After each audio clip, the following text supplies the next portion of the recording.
It would be dark like the back end of evening, and there would be a glow of a rich, lurid brown, like the light of some strange conflagration. And here for a moment the fog would be quite broken up, and a haggard shaft of daylight would glance in between the swirling trees. The dismal quarter of Soho, seen under these changing glimpse, with its muddy ways and slatternly passengers, and its lamps, which had never been extinguished or had been kindled afresh to combat this mournful reinvasion of darkness, seemed in the lawyer's eyes like a district of some city in a nightmare.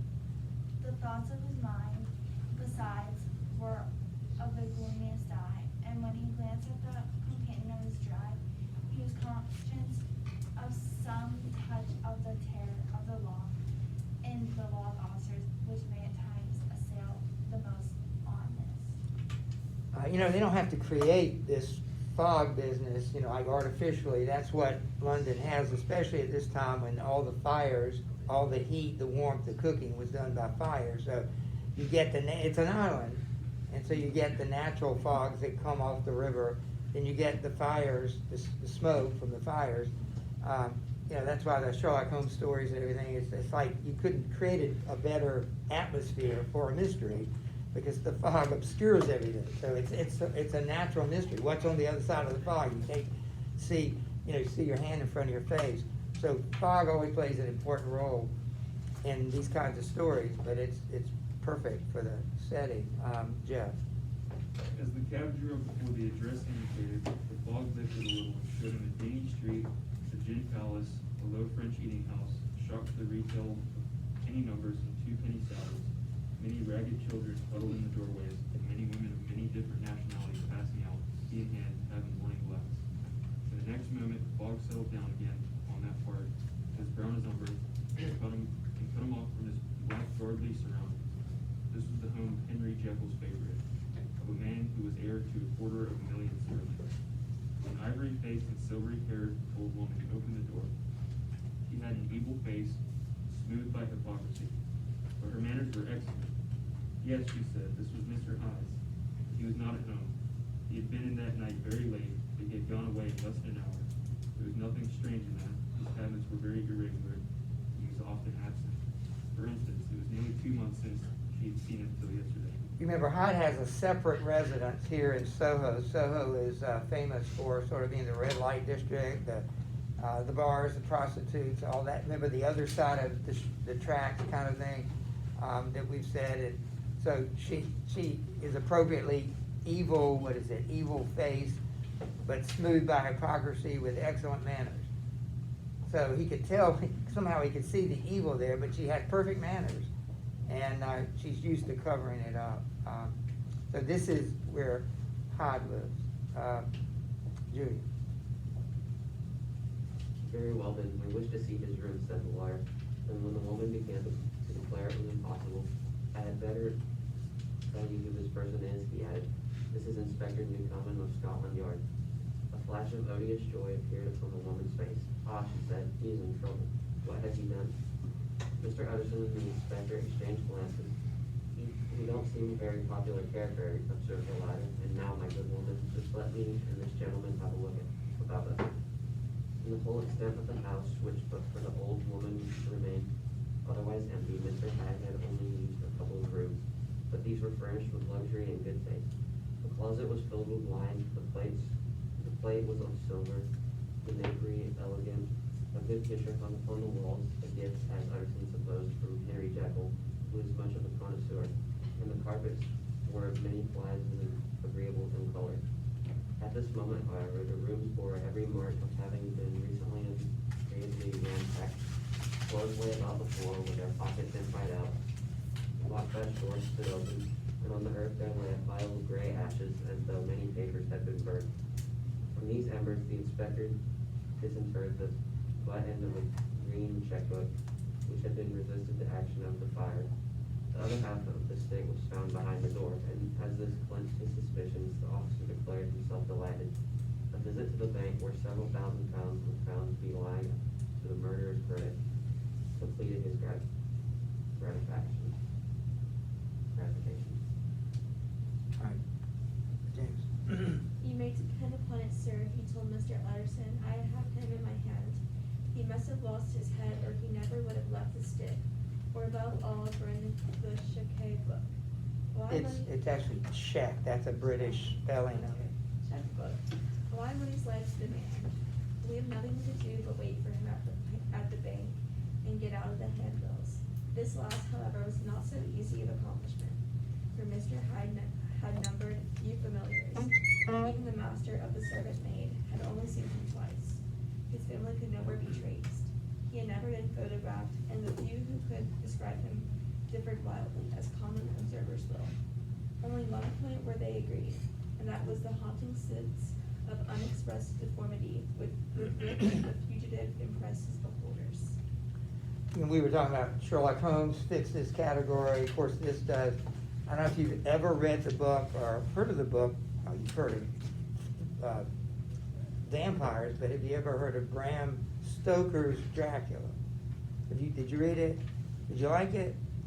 Really? I had to teach it one year. I actually liked it as well, or maybe better than Frankenstein. It has a Sherlock Holmes kind of character in there. I can't remember his name. Do you remember his name? Anyway, it reminds me of Sherlock Holmes, which I always liked. And it takes place, of course, in Transylvania, but also in London. It's creepy. If you like, I mean, I'm not one to judge creepiness because I don't like that, but Transylvania, isn't that a movie? Transylvania is a part of Germany or Czechoslovakia. It's actually a place. It's where all these vampire stories take place. All right, anyway, I recommend Bram Stoker's Dracula. It's if you like Sherlock Holmes and you like kind of the horror element of it, I'll tell you the creepiest part to me. Again, I'm not a judge of that kind of thing because I don't like it, but you know that whatever the hair stands up on the back of your neck. There was a scene early in the book when there's an image of Dracula having turned into whatever he is, you know, the vampire. He's actually a count, and then he turns into a vampire. But he's crawling down the outside of the castle he lives in head first. And it's those kind of images that really are creepy to me. You know, human beings shouldn't do that. And anytime you show to me an image of a human being in an inhuman setting or doing something that's not human, to me that's creepy. I would say, it goes so far as to say satanic. But that was pretty creepy. Otherwise, the book was not too bad. You know, it was a kind of a love interest, and you know they have to bite the neck and all this. I think it's worth. I think you could enjoy it. It's not that long. So we go to where are we? Yeah. We go to Ryan.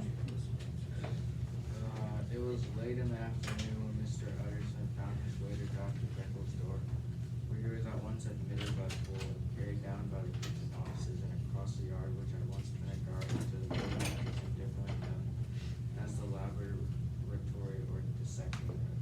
The doctor had bought the house from the heirs of a celebrated surgeon. And his own taste, being rather chemical than anatomical, had changed the destination of the block at the bottom of the garden. It was the first time that the lawyer had been received in that part of his friend's quarters, and he eyed the dingy windowless structure with curiosity, and gazed around with a distasteful sense of strangeness as he crossed the theater, once crowded with eager students and now lying gaunt and silent. The tables laden with chemical apparatus.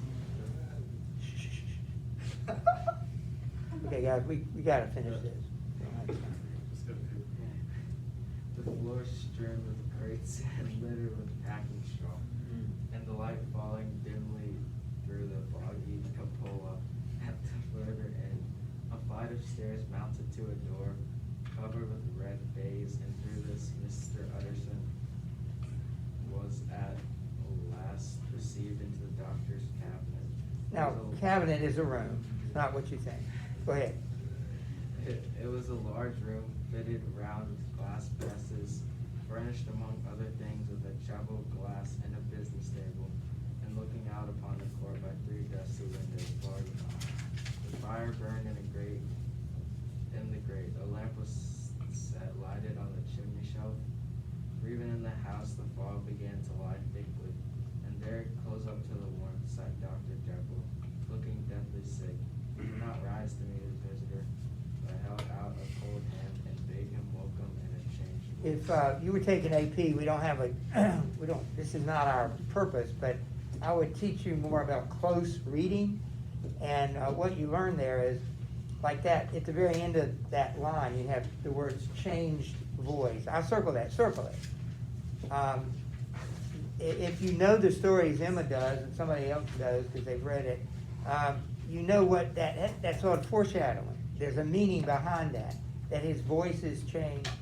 But it works both ways. You know, you could be just upset, your voice changes, or it could hint at something bigger, which this does. So we'll go to Ben. Now said Mr. Everson, as soon as Poole had left them, "You have heard the news." The doctor shuddered. They were crying in the square. He said, "I heard them in my dining room."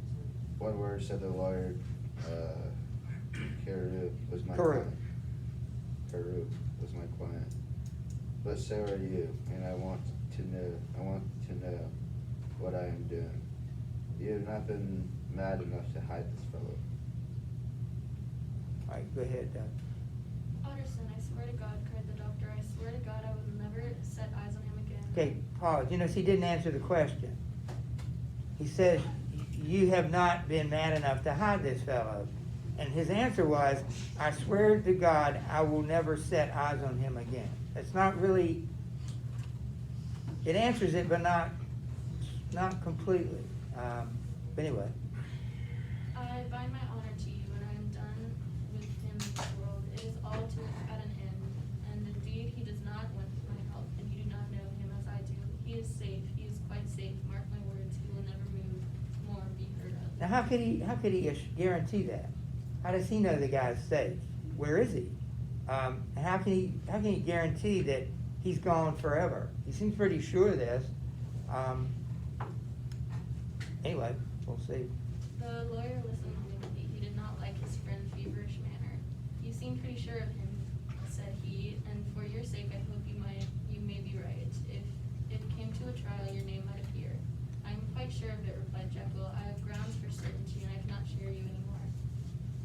But there is one thing on which you may advise me. I have received a letter, and I am at a loss whether I should know it to the police. Show it to the police. I should like to have it in your hands. Utterson, you would judge wisely, I am sure. I have so great a trust in you. You fear, I suppose, that it might lead to his detection, asked the lawyer. No, said the other. I cannot say that I care what becomes of Hyde. I am quite done with him. I was thinking of my own character, which this hateful business has rather exposed. Utterson ruminated a while. He was surprised at his friend's selfishness and yet relieved by it. Well, said he at last, let me see the letter. Okay, pause just a minute. How is Jekyll being selfish at this point? He said he's done with him. Okay, how is that being selfish? Yeah? He has knowledge, like Mr. Hyde, he's not sharing it to the. Okay, and he says, I don't care what happens to him, I don't care what, you know, who does he not mention? Who is he not mentioning? He's mentioned Hyde, and he's talked about himself, but who has he not mentioned? See, you don't even see it. What has his friend done? Killed another man. He's not once mentioned the guy he killed, or his family, or anything like that. All he's been interested is himself, or his getting rid of him. So that even Utterson says he was surprised at his friend's selfishness, and yet relieved by it. That says a lot about the kind of guy he is. You can keep reading or pass it on. The letter was written in an odd upright hand and signed Edward Hyde, and it signified briefly enough that the writer's benefactor, Dr. Jekyll, whom he has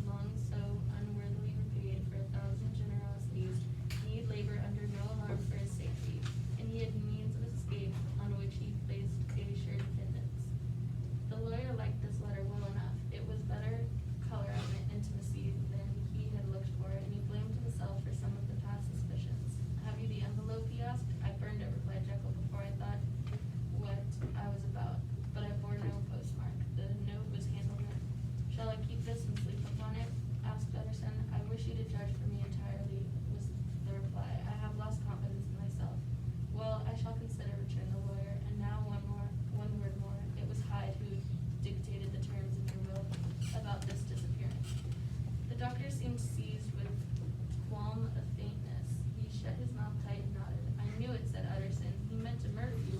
You had a fine escape. I have had what is far more to the purpose, returned the doctor solemnly. I have had a lesson. Oh God, Utterson, what a lesson I have had. And he covered his face for a moment with his hands. On his way out, the lawyer stopped and had a word or two with Poole. By the by, said he, there was a letter handed in today. What was the messenger like? But Poole was positive nothing had come except by post. Hey, you think, here the situation, he has a letter supposedly written by Hyde, signed by Hyde, and he gives it to Utterson. He said to Utterson, that the letter came to me at the door. So somebody was at the door, gave him the letter. He finds out later from Poole that no such person came to the door. So, the envelope that the letter would have come in was burned. What is, yeah, I was just gonna ask if I can get this. oh, let's finish this, how about that? What is it about this will and Jekyll that Utterson is concerned about? Here's a guy in the will, that what has to happen before Hyde can inherit the money? Jekyll has to die. And so all along, Utterson's been concerned. I don't know who this guy is. You're really familiar with him. I've never heard of him. But if he's desperate, he just killed a man. He might need money. And even before that, before he killed the guy, he would have to kill you to get the money. That's one thing about a will. It doesn't activate until somebody's dead. So something weird about this letter. Sorry. Mr. Connell? Yeah, go ahead. Alright. Sure you don't want Emmett or read? What? Sure you don't want Emmett or read? I thought, Emma, you want to read? Sure. The news set off the visitor with his fears renewed. Plainly, the letter had come by the laboratory door. Possibly, indeed, it had been written in the cabinet, and if that were so, it must be differently used and handled with more caution. The newsboys, as they went, were crying themselves hoarse along the footways. Special edition: shocking murder of an MP. That was the funeral oration of one friend and client, and he could not help a certain apprehension lest the good name of another should be sucked down in the eddy of the scandal. It was at least a ticklish decision that he had to make, and self-reliant as he was by habit, he began to cherish a longing for advice. It was not to be had directly, but perhaps he thought it might be fished for. Presently after, he sat on one side of his own hearth, with Mr. Guest, his head clerk, upon the other, and midway between, at a nicely calculated distance from the fire, a bottle of a particular old wine had been long dwelt unsunned in the foundation of his house. The fog still slept on the wing above the drowned city, where the lamps glimmered with carbuncles, and through the muffle and smother of these fallen clouds, the procession of the town's life was still rolling in through the great arteries with a sound as of a mighty wind. But the room was gay with firelight, and the bottle the acids were long ago resolved. The imperial dye had been softened with time. As the color grows richer in stained glass windows, and the glow of hot autumn afternoons on hillside vineyards was ready to be set free and to disperse the fogs of London.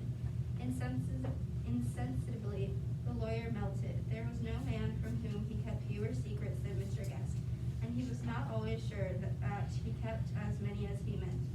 Guest had often been on business to the doctor's. He knew Poole. He could scarce have failed to hear of Mr. Hyde's familiarity about the house. He might draw on conclusions. Was it not as well, then, that he should see a letter which put the mysteries to rights, and above all, Guest, being a great student and critic of handwriting, would consider the step natural and obliging. The clerk, besides, was a man of counsel. He could scarce read so strange a document without dropping a remark, and by that remark Mr. Edison might shape his future course. This is a sad business about Sir Danvers, he said. Yes, sir, indeed. It has elicited a great deal of public interest, I guess. The man, of course, was mad. I should like to hear your views on that, replied Anderson. I have a document here in this handwriting. It is between ourselves, for I curious to know what to do about it. An ugly business at the best, but there it is, wiping it away, a murderer's autograph. Guest's eyes brightened, and he sat down at once and studied it with passion. No, sir, he said, not mad, but it is an odd hand. And by all accounts, a very odd writing, added the lawyer. Just then, the servant entered with a note. Is that from Dr. Jekyll, sir? Inquired the clerk. I thought I knew the writing. Anything private, Mr. Utterson? Only an invitation to dinner. Why? You want to see it? One moment. I thank you, sir. The clerk laid the two sheets of paper alongside and sedulously compared their contents. Thank you, sir, he said at last, returning both. It's a very interesting autograph. There was a pause during which Mr. Utterson struggled with himself. Why did you compare them, guest? He inquired suddenly. Well, sir, returned the clerk, there's a rather singular resemblance. Two hands are at many points identical, only differently sloped. Rather quaint, said Utterson. It is, as you say, rather quaint, returned Guest. I wouldn't speak of this note, said the master. No, sir, said the clerk, I understand. But no sooner was Mr. Utterson alone that night than he locked the note into his safe, where it reposed from that time forward. What, he thought, Henry Jekyll forged for a murderer, and his blood ran cold in his veins. All right, so he has a letter written by Mr. Hyde after he killed Danvers Cruz, or his goodbye letter, he's saying goodbye. And then he's sitting there with his clerk, and a letter comes from Dr. Jekyll.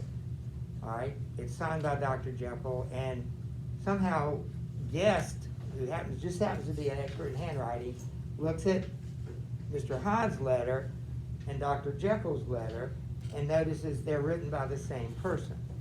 So in other words, Jekyll forged the letter that was signed by Mr. Hyde. Why would he do that? I don't know. Robbie? I'm right on thousands of pounds of operative reward for the death of Sir Danvers, who was represented as a public injury.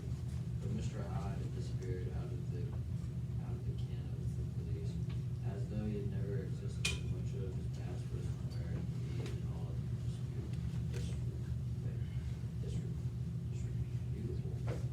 Tales came out of the man's cruelty at once to account violence of his foul life, of his strange associates, of all hatred that seemed to have surrounded his career, of his present whereabouts on every street. By the time he had left the house and in Soho on the morning of the murder, he was simply blotted out, and gradually, as time drew on, Mr. Utterson began to recover from this oddness of his warmth, and to grow more at white with himself. The death of Sir Danvers was to his way, thinking more of the pain incurred by the disappearance of Mr. Hyde. Now that the evil influence had been withdrawn, a new life began for Dr. Jekyll. He came out of his seclusion, renewed relations with his friends, became once more the familiar guest in his manner, and whilst he had always been a nurse for charities, he was now no less distinguished for religion. He was busy, he was much in the open air. He did good. His face seemed to have been brightened, as if with an inward consciousness of service more than 2 months the doctor was at peace. On the 8th of January, Utterson had dined at the Doctor's with a small party. Okay. Look at, now some time has gone by since the murder. Since the murder, Jekyll changed. And he's having parties again. He's enjoying himself. He's doing good, all this kind of thing. And so some time goes by, and just notice there's another change. So let's see what that is. Utterson had been at Jekyll's for a dinner party, and go ahead.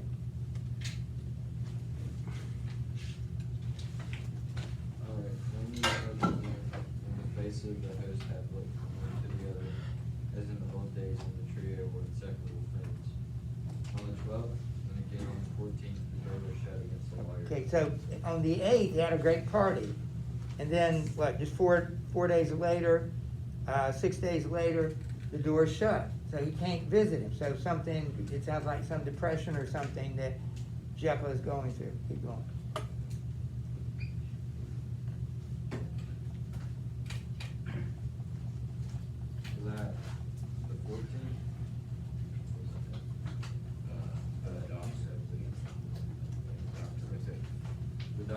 was assigned to the house. Poole said, and saw no.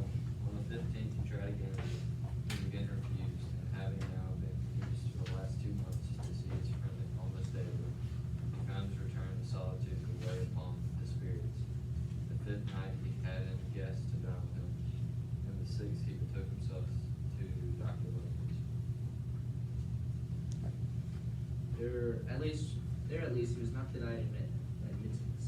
But when he came in, he was shocked at the change which had taken place in the doctor's appearance. He had his death warrant written legibly upon his face. The rosy man had grown pale, and his flesh had fallen away. He was visibly balder and older.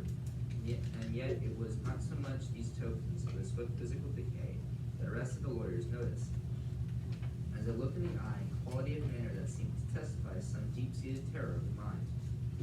It was unlikely that the doctor should fear death, and yet that was what Utterson was tempted to suggest, or suspect. Yes, he thought, he is a doctor, he must know his own state and that his days are counted. The knowledge is no more than fair. And yet when Utterson remarked on his ill looks, it was with an air of great firmness that Lanyon declared himself a doomed man.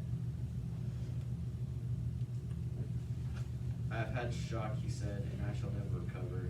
It is a question of weeks. Well, life has been pleasant. I liked it. Yes, sir, I used to like it. I sometimes think if we knew all, we should be more glad to get away. Jekyll is ill too, observed Utterson. Have you seen him? But Lanion's face changed, and he held up a trembling hand. I wish to see or hear no more of Dr. Jekyll, he said in a loud, unsteady voice. I'm quite done with that person, and I beg that you will spare me any allusion to one whom I regard as dead. Tut tut, said Mr. Utterson, and then after a considerable pause, and can't I do anything, he inquired. And we are 3 very old friends, Lanyon. We shall not live to make others. Nothing can be done, returned Lanyon. Ask himself, he will not see me except the lawyer. I'm not surprised at that, was the reply. Someday, Utterson, after I am dead, you may perhaps come to learn the right and wrong of this. I cannot tell you, and in the meantime, if you can sit and talk to me of other things for God's sake, stay and do so, but if you cannot keep clear of this Hello. accursed topic. Yes. We want you to be our office. And in God's name go, for I cannot bear it. All right. It's really important that you pay attention as we finish this. We've got 5, 10, 15 minutes. If we have time, I'll ask you to do something before we leave that you're gonna need, you're gonna probably wanna do well on. I'm gonna finish it, so pay attention. All right. Remember what happened.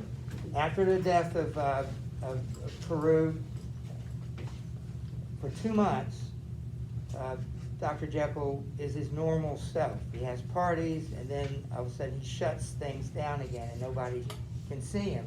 So he's so concerned about that. Utterson is that he goes to Dr. Jekyll's best friend, Lanyon, and Lanyon is a mess. He looks like he's pale and dying. So as soon as he says something has happened, and he won't talk about it, and he doesn't want to see Jekyll anymore. Keep that in mind. As soon as he got home, Utterson sat down and wrote Jekyll, complaining of his exclusion from the house and asking the cause of the unhappy break with Lanyon. And the next day brought him a long answer, often very pathetically worded and sometimes darkly mysterious in drift. The quarrel with Lanyon was incurable. I do not blame our old friend, Jekyll wrote, but I share his views that we must never meet. I mean from henceforth to lead a life of extreme seclusion. Wonder why that is. You must not be surprised, nor must you doubt my friendship. If my door is often shut, even to you, you must suffer me to go my own dark way. I have brought on myself a punishment and a danger that I cannot name. Did you hear that? I have brought on myself a punishment and a danger I cannot name. If I am the chief of sinners, I am chief of sufferers also. I could not think that this earth contained a place for suffering and terror so unmanning. And you can do but one thing, Utterson, to lighten this destiny, and that is to respect my silence. Utterson was amazed. The dark influence of Hyde had been withdrawn. The doctor had returned to his old task and amities. A week ago, the prospect had smiled with every promise of a cheerful and honored age. But now, in a moment, friendship and peace of mind and the whole tenor of his life were wrecked. So great and unprepared a change pointed to madness, but in view of Lanyon's manners and words, there must lie for it some deeper ground. A week after Dr. Lanyon took to bed, in something less than a fortnight, he was dead. So Lanyon dies 2 weeks after Utterson visits him. The night after the funeral, at which he had been sadly affected, Utterson locked the door of his business room and, sitting there by the light of the melancholy candle, drew out and set before him an envelope addressed by the hand and sealed with the seal of his dear friend Private, for the hands of J. Utterson alone, and in case of the predecessor to be destroyed unread. In case of his predeceased to be destroyed unread. So it was emphatically superscribed, and the lawyer dreaded to behold the contents. I have buried one friend today, he thought. What if this should cost me another? And then he condemned the fear as disloyalty and broke the seal. Within there was another enclosure, likewise sealed and marked upon the cover as, quote, not to be opened until the death or disappearance of Dr. Henry Jekyll. Utterson could not trust his eyes. Yes, it was disappearance. Remember, that was part of the will that was so strange. It wasn't just his death, but his disappearance. What if you had in your will, if I ever disappear? No one plans to disappear. What does that mean? Here again, in the mad will, which he had long ago restored to its author, here again were the idea of disappearance in the name of Henry Jekyll bracketed. But in the will, that idea had sprung from the sinister suggestion of the man Hyde. It was set there with a purpose all too plain and horrible, written by the hand of Lanyon. What should it mean? A great curiosity came on the trustee to disregard the prohibition and dive at once to the bottom of these mysteries. But professional honor and faith to his dead friend were stringent obligations, and the packet slept in the inmost corner of his private safe. It is one thing to this is the last paragraph. It is one thing to mortify curiosity, another to conquer it. And it may be doubted if, from that day forth, Utterson desired the society of his surviving friend with the same eagerness.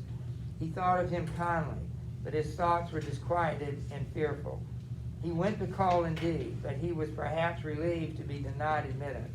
Perhaps in his heart he preferred to speak with Poole upon the doorstep and surrounded by the air and sounds of the open city, rather than to be admitted into that house of voluntary bondage, and to sit and speak with its inscrutable recluse. Poole had indeed no very pleasant news to communicate. The doctor, it appeared, now more than ever confined himself to the cabinet over the laboratory, where he would sometimes even sleep. He was out of spirits. He had grown very silent. He did not read. It seemed as if he had something on his mind. Utterson became so used to the unvarying character of these reports that he fell off a little by little in the frequency of his visit. I want you to get out a sheet of paper before we leave. And you can close the computer.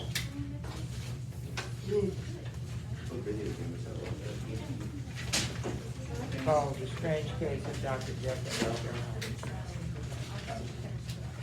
If I were a video guy, I would create something.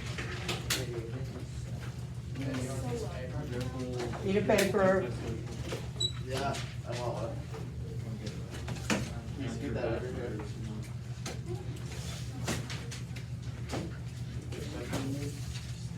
Appreciate it, son. All right, you can get out your questions too. You've got about 7 minutes. I'm not gonna ask a lot, but I want you to put your name on it.